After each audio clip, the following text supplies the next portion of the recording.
Pemirsa, kasus korupsi komoditas timah telah menjerat sebanyak 22 orang tersangka. Kerugian negara yang ditimbulkan akibat korupsi tersebut mencapai 300 triliun rupiah.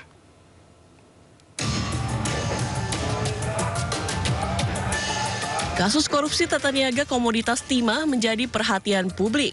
Tak hanya melibatkan nama-nama yang dikenal sebagai public figure, namun yang mencengangkan adalah nilai korupsinya yang merugikan negara hingga 300 triliun rupiah.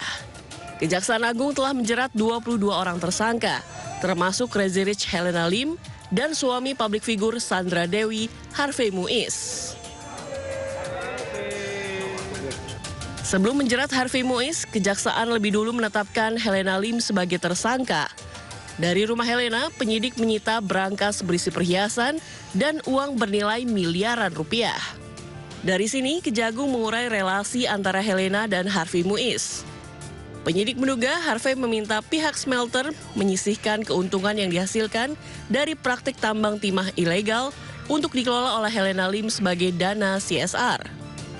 Kejaksaan Agung menghadirkan ahli lingkungan pada 19 Februari 2024.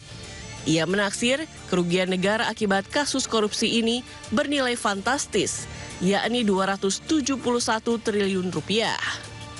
Akibat perbuatannya, Harvey menyusul Helena Lim menjadi tersangka atas kasus ini. Suami Sandra Dewi ini dijerat pasal 2 ayat 1 dan 3 jungto pasal 18 Undang-Undang Tipikor dan pasal 55 ke 1 KUHP dengan ancaman hukuman penjara maksimal seumur hidup.